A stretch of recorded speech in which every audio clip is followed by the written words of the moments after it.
Hello and welcome back to the Champagne Anarchism reading series, where we are continuing to read Manufacturing Consent, Herman and Chomsky's masterwork. We're talking today chapter 2, that's Worthy and Unworthy Victims. If you haven't seen the intro lecture and the first lecture where we cover the first chapter of the propaganda model, I highly recommend you go back and watch those before you try to tackle this chapter.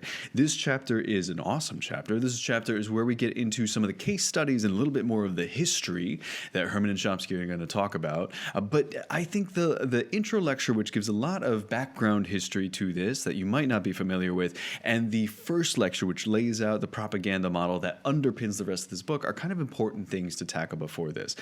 And I should say as well, before we go on, that this chapter and this lecture, therefore, includes some fairly graphic descriptions of violence, including sexual violence. So if that's not your cup of tea, if you're not interested in that, or if you think that may trigger you in any way, this might not be the lecture for you. But if you are comfortable with that, then let's just get going. In this video, we're going to break down this chapter piece by piece. I normally like to give us a little bit of a structure before we go on, but this chapter already actually provides a pretty good structure, which means we're going to alternate between what Herman and Chomsky deem worthy and unworthy victims. The whole point of this entire chapter is to try to break down how corporate media treats victims in countries that we're friends with versus how the corporate media treats people, victims, in countries that we are enemies with. In other words, the media will make this distinction, this designation, picking which victims are worthy and which victims are unworthy. Now, before we dig in, I should say that all of this is going to be up on the Patreon channel. That's patreon.com/Champagne Anarchism. Head there for group discussion, head there for more cool things like this, and all of these main feed videos where we go through the books are absolutely free on that channel. So do check that out. It's been really cool to see the feedback there. So please keep that coming. I absolutely love it. And we'll dig right into this chapter now. So as I said, the thrust of this chapter is making the point that when a country chooses which victims are worthy and unworthy, the media, because of the 5 filters that we laid out in the propaganda model lecture and the chapter that they include here, because of those filters, the media will go along with that designation and they will receive that kind of government line on these people deserve our sympathy and our support, and these people don't. And they'll just kind of toe that line. They will just accept the general story here and go with it. And so Herman and Chomsky, writing in 1988, this is when this book comes out, they are breaking down very systematically and on a case-by-case basis how the media has gone along with the narratives that the government is presenting them with. We are very fortunate and also very unfortunate to be reading this chapter right now. I'm recording this in 2024. So right now there's kind of a perfect example of this, which is how the media talks in general about the war in Ukraine versus the war in Palestine. So if you are sitting in the United States or the United Kingdom, the media organizations here have typically decided to go along with the government line, which is because Russia is our enemy, Ukraine is our friend, they are worthy victims. So the media coverage of the war in Ukraine is remarkably different from the media coverage that you get in Palestine. In Palestine, these people are deemed generally unworthy victims because Israel, in that case, is our friend. And so, well, obviously there are exceptions and you can go out and find them. And now, because there's a sort of a broader diffusion of media sources and outlets and people that you can, like myself, people who you can hear on whatever it is, TikTok or podcasts or a Substack or an independent publication, there are sort of more of those. So it's possible to go out and seek these to a larger extent than it was possible in Herman and Chomsky's day.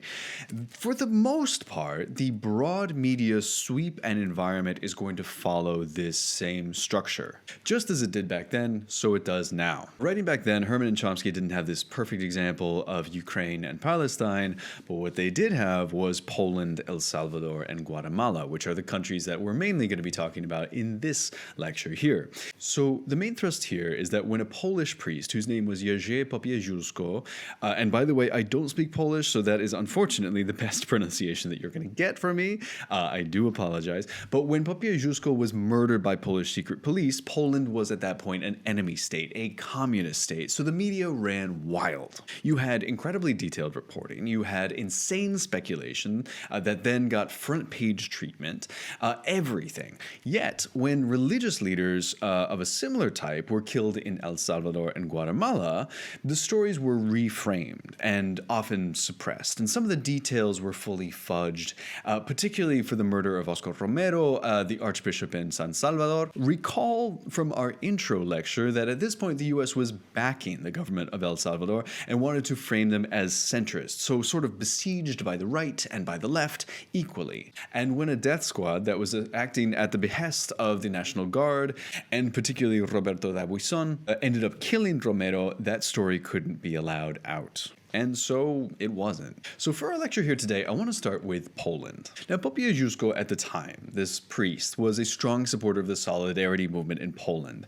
which was a trade union, independent trade union, in the Soviet bloc. And that's actually quite impressive at the time. But Popiełuszko and his struggle could be framed as anti-communist by the Western powers. And so therefore, it was actually quite useful to the United States at the time. So this priest, Popiełuszko's cause was framed as a noble one. And because of that, there were details of the act of his murder that were published. There were demands for justice that made it into the major papers. And there was a drive for accountability that went all the way up to the top, even though it's not clear that the Soviet Union had anything to do with his murder, and this was maybe just a Polish secret police thing. Fine.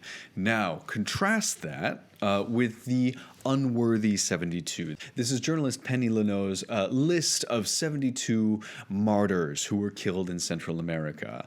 And Herman and Chomsky break this down, and they break this down really well. Remember, and I've said this a couple times, but Manufacturing Consent is a book that is so powerful because it is so academic. You don't go to Manufacturing Consent for the soaring prose that we saw in Capitalism, a Ghost Story, for example, which is the book that we read before this. And for more of that, you can go to the Patreon channel. Quick plug there. But what you get in Manufacturing Consent are two very serious academics sitting down and trying to prove this in an academic manner. They may not be the best writers in the world, but what they are good at is this kind of data analysis, and they go through the data analysis, and what they find is that when you contrast Popiełuszko and the 72 martyrs on Leno's list, you get 78 articles in the New York Times on Popiełuszko versus, for those Unworthy 72, 8 articles. And they actually pull, and this is fascinating, they actually pull that language directly from those articles and reprint it right in Manufacturing Consent, so we can actually go in and read this. So these are from the New York Times. Just take the case of Jerzy Popiełuszko, again, Polish priest, murdered October 19th, 1984. I'm reading directly here. This is a quote, right? The sources who found the priest's body on Tuesday said it was badly bruised, indicating he had been beaten after he was kidnapped on a highway near the town of Torun. The autopsy also showed that Father Popiełuszko had been gagged at the mouth and apparently tied with a rope from the neck to feet so that if he struggled, he would strangle himself, they said. The sources said that they could not confirm reports quoting members of the slain priest's family as saying he had suffered injuries to his jaw and skull. Again, very detailed, very focused, very evocative language. Contrast that with the murder of Michael Jerome Cypher, who is an American priest who was murdered in Honduras. This is the full quote. Quote, the bodies were found in a dynamited well on an eastern Honduran estate. And then there's a note here that contrasts a very detailed, and I won't read all of this, but a very detailed account of the trial of the murderers of Popiełuszko with this note for Jerome Cypher saying there was no arrest or trial. So right here, and just by pulling this language directly from the source, they've made a very effective point, Herman and Chomsky here, right? When interest of the powerful people are on the side of this victim, he is deemed, therefore, worthy, and so he'll get a lot of media attention. This is the media being used as a tool here.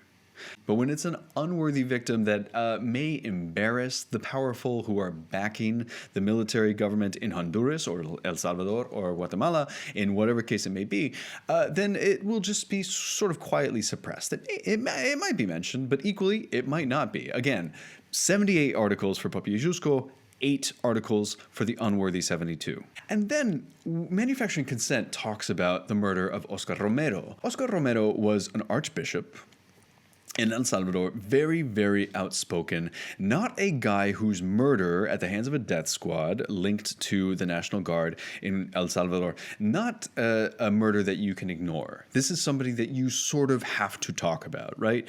But Romero was an outspoken critic of the United States, the American involvement in El Salvador at the time. He was kind of a committed leftist, and he was murdered by a death squad because of that. So if you're the Americans, and recall that they're backing the El Salvadoran officials at this point and have actively aided and financed the death squads that are not just in El Salvador but spread across Latin America, then you sort of have to spin this, and you have to spin this very hard. So Oscar Romero's death was a huge deal, but the New York Times, and this is Joseph Treaster writing in the New York Times at the time, he presents the Salvadoran government's position completely uncritically. This is not unusual. Remember in the last lecture, in the propaganda model lecture, we talked about experts and sources. Now, if you're a working journalist in El Salvador at the time, and a lot of people realize this, the sources that you're going to have that will actually feed you this information are typically government sources. If not literally from the United States, experts in the United States feeding you these things, then experts provided to you by the El Salvadoran government themselves. To go out and do the independent reporting required to actually fact check this story is very difficult. That's not to say it's impossible or that there weren't people who were doing that very important and very good work. But the New York Times does not seem to be swallowing this story with anything other than absolute credulity. They are just taking the government story at face value and printing it. So in the mainstream corporate press at the time, as they're reporting Oscar Romero's death, his murder, there's very little mention of Romero's un-American positions, or anti-American positions, I should say, and it's placed in the context of this generalized struggle, violence from the left and from the right. And in the middle is this poor beleaguered Salvadoran government, which has to deal with violence from both the left and right. And there were several key op-eds as well that are mentioned in this book, including in the Washington Post, who wondered whether the left had actually killed Romero just to create more chaos for the centrist government. And the media at this point also tried to make Romero out to be sort of a critic of both sides, not just of the right and the Salvadoran government and the American influence at the time, but a critic of both sides who was murdered. Who can say by whom? Then, and this is absolutely true, but when it turned out that Roberto Dabuison, who is the National Guard officer and death squad leader who was kind of instrumental in Romero's death, the press essentially ignored it. Later, Dabuison was actually rehabilitated for American purposes in El Salvador, and none of that ever really bothered the corporate media in the United States at all. So that's the case of Oscar Romero. But then add to that the case of 4 churchwomen, American churchwomen, who were kidnapped, raped, and murdered by the Salvadoran National Guard. It follows the exact same media pattern. So Herman and Chomsky note, for example, that there were some insane efforts within the United States at the time to spin this in a positive direction. So you have Secretary of State Alexander Haig, who tried to say that they had probably tried to run a roadblock. The UN ambassador at the time, Jean Kirkpatrick, said they probably worked as political activists for the Frente. This is all absolute nonsense based on nothing. In fact, we're pretty sure that Haig completely lied in front of Congress when he made this testimony. He just sort of made it up out of nowhere, but nonetheless, media were quite happy to just run with that story. And the only reason they printed this story, by the way, and you will see this echoed still today, but the only reason they printed anything about these 4 women is because they were Americans. If these were just regular church women in El Salvador, from El Salvador, they would have almost certainly been just completely swept under the rug. But because these are Americans in El Salvador, they have to be mentioned even if their cases can be lied about and spun in the mainstream press. And now, of course, we should probably talk about Guatemala. So Herman and Chomsky very rightly note that after the overthrow of a man called Jacobo Arbenz in 1954, Guatemala has basically been in the sphere of influence of the United States completely. There's more detail about this period in history, of Guatemalan history. In that intro lecture, we go into a little bit about the history of the United States with United Fruit, which is a very evil and very violent history. Arbenz, of course, democratically elected, wanted to do a little bit of a land reform, which Herman and Chomsky say in this book was not even particularly very much of a land reform, but still a little marginal land reform. I would argue, and I lay this out in the intro lecture, that it was more about the fact that they went after United Fruit. He not only wants to divide up unused land and distribute it among landless peasants, but he wants to take unused land from the United Fruit Company and give it to landless peasants. Now, the land was unused, but it was still owned by United Fruit, and so that was enough to call for his ouster. Anyway, since then, and this is what they say in the book as well, all of the modern violence and instability that you see in Guatemala can pretty much be traced back to the US. Now, they also say, and this is correct for the most part, that U.S. support for Guatemala was briefly interrupted during the Carter administration, which moved into a more critical stance. And they speculate that that's probably because it was very, very unlikely that Guatemala would have fallen to the left at any point at this point. So, whereas in El Salvador, it was a little bit more on the ropes. So, El Salvador was vulnerable to a coup by leftist forces in the country, so they had to go in and support El Salvador, and indeed the Carter administration did do that. In Guatemala, the right was much more secure in power, and so Carter and his administration could afford to step back a little bit and maintain more of a critical stance. This is something you see throughout American history, and it makes perfect sense. However, when Ronald Reagan came into power, he backed various dictators in Guatemala without blinking an eye. In fact, every single one of them. And the administration used essentially the same playbook that they did in the rest of Latin America. So murders in Guatemala rose into the tens of thousands. This is genuinely a genocidal period in the country's history. They equate it to a Holocaust, and that's absolutely correct. And all of this happens at the behest of the United States and because of that initial involvement as well. And as this is happening, same playbook again, the U.S. administration blames violence on both the left and the right. And this happens even though there is direct Amnesty International evidence that directly implicates the sitting president at the time, who was Lucas Garcia. But Reagan still stuck with this man until his overthrow, at which point they just switched to supporting the next guy. Same thing happens, by the way, with Efrain Ríos Montt, who we met in the intro lecture. They backed him until he was ousted, and then the administration changed its tune on Ríos Montt and switched to the next guy.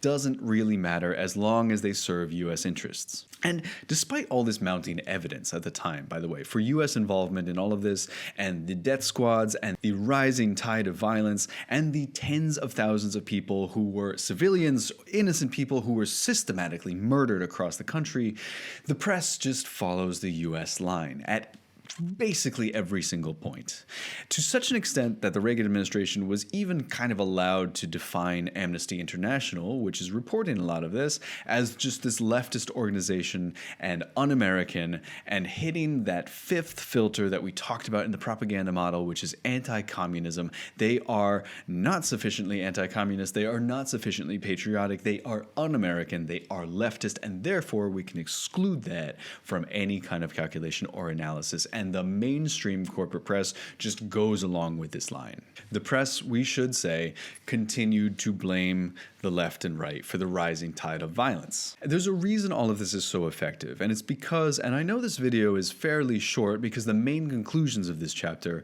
are fairly short and self-explanatory to some degree, but there's a lot of analysis and a lot of examples and a lot of pure data and charts and tables that will take you through this chapter to make this point very clearly. So I can sit here and give you the main thrust of this, and I can talk a little bit about the examples that they bring up and quote from the pieces that they use. But until you see Herman and Chomsky and you sit with their words and you really flip through the examples and the very detailed historical content that they lay out and go through specifically, it's going to be tough to really take away everything that you can from this chapter. And that's what makes it so potent, right? It's actually quite difficult to argue with this version of things because the press really did run along with it. So we will close our sort of chat through the main content of this chapter here,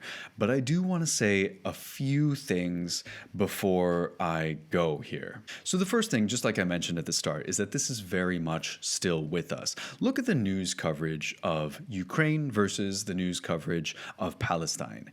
Two places being invaded by hostile powers, but one can be framed in the interests of the United States and the other cannot. And so we get a ton of sympathetic media coverage of what's happening in Ukraine and a lot of detail and a lot of reporting that comes out of Ukraine that is very anti-Russia and very pro-United States involvement and has helped spark a lot of the things that we do in terms of military aid to the country. And that's fine to an extent. I actually, and this is actually a Noam Chomsky point, but it's unclear whether there would be a war in the first place without the United States kind of pushing Russia towards this inevitable conclusion, but it does make sense that you would want to support Ukraine in this struggle. I get it. But when it comes to Palestine, the news coverage could not be more different. And here it becomes apologism for genocide. And all you have to do is pick up a mainstream liberal, supposedly liberal paper like the New York Times,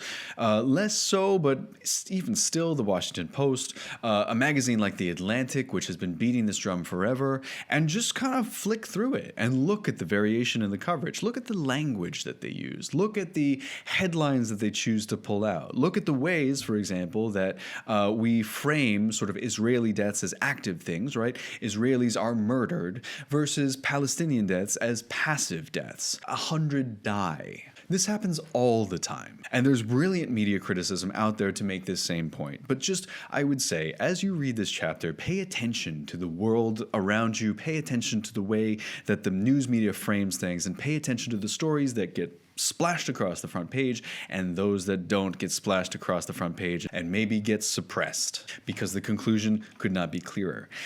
The other thing that I want to say before we close out this lecture is that if this language, blaming the left and right and this beleaguered centrist government in the middle that just can't catch a break, if that sounds familiar to you, it should. In fact, we get a lot of this even in the United States, where terrorism is blamed on both left-wing groups and right-wing groups, even though we know really who the groups are that are doing the violence in the first place. And I would argue that that's because most left-wing groups don't really exist in the US anymore. I mean, they will exist to a very, very limited extent, but terrorist activity carried out within the US is often white nationalist terrorism, for example. This is from the extreme right wing. And so politicians that come forward, and we hear this all the time, who blame violence on both sides, unfortunately, this is a well-established model, and it is something that the media will very happily run with every single time. So that's just a brief idea that I want to leave you with here as you continue to read through this chapter, or as if you've just read it and you're watching this afterwards, as you process this chapter in your mind. These are things that we should very much keep present in our minds as we consume media that comes out and that comes in front of us. Now, next week we're going to be tackling an absolutely fascinating chapter when we talk about legitimizing elections. And we're going back to El Salvador and Central America, and we're talking about Nicaragua and the Sandinistas, and we're talking about a lot of stuff here in the next chapter. So I'm very excited for that. I will see you guys then. And in the meantime, please let me know if you have any thoughts on this, or if you want to hear more deeper analysis about any part of this chapter, anything that really jumped out at you. I'm always happy to kind of jump back into this stuff because I think it's very, very important. And I don't want to skim over anything here. All of this is really important stuff. So Anyway, as always, let me know here on social media, direct message, whatever it is, whatever you're most comfortable with. I'm very happy to take that. And I will see you next week. Thank you for watching.